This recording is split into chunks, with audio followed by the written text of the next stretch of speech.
एक स्त्री अपने घर से निकल ही रही थी कि उसके द्वार पर 3 साधु खड़े थे। स्त्री ने उन साधुओं से कहा कि महाशय, आपको क्या काम है, मैं आपको नहीं जानती। तभी तीनों ने कहा कि हमें तुम्हारे घर पर भोजन करना है। स्त्री ने कहा कि आप घर के अंदर प्रवेश कीजिए, मैं आपके लिए अच्छे अच्छे खाने और पकवान बनाती हूँ। तभी तीनों ने कहा कि आपके घर में आपका पति है या नहीं। तभी स्त्री ने कहा कि नहीं, मेरे पति तो किसी काम से बाहर गए, कुछ ही देर में आते होंगे। तभी तीनों गुरुवर ने कहा कि जब तक आपके पति नहीं आ जाते हम बाहर ही बैठेंगे और वो आ जाएंगे तब आप हमें उनकी आज्ञा से बुला लीजिए। थोड़ी देर इंतजार करने के बाद उस औरत का पति घर पर आया। पति घर पर आने के बाद उस औरत ने उन गुरु की सारी कहानी उनको सुना दी। तभी उसके पति ने कहा कि उन साधुओं को तुम एक बार फिर से खाने के लिए आमंत्रण दो। तभी औरत उन गुरुवर के पास गई। तभी तीनों साधुओं ने बोला कि हम तीनों एक साथ घर में प्रवेश नहीं करेंगे, हम तीनों में से तुम्हें एक को चुनना होगा। मेरी दाई तरफ धन है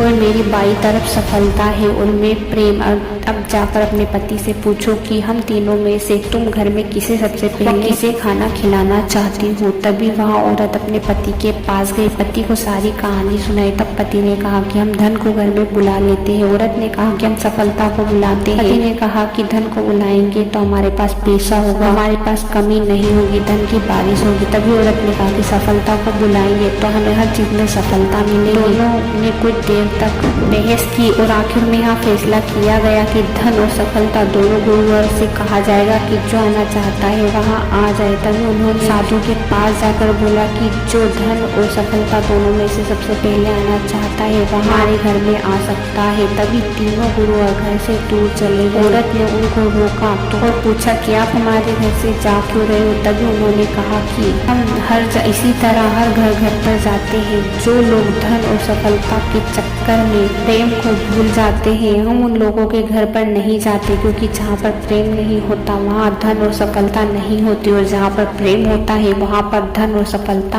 आ ही जाती है। जो प्रेम को चुनते हैं उनके घर पर हम तीनों एक साथ जाते हैं और जो लालची होकर धन और सफलता को चुनते हैं उनके घर पर हम तीनों ही नहीं जाते। इसी तरह वो तीनों साधुओं की बात पूर्ण हुई। तो वैसे इस कहानी से आपको क्या सीख मिली हमें कमेंट सेक्शन में लिखकर जरूर बताइएगा। वीडियो पसंद आए तो लाइक और सब्सक्राइब करना मत भूलिएगा। Thanks for watching.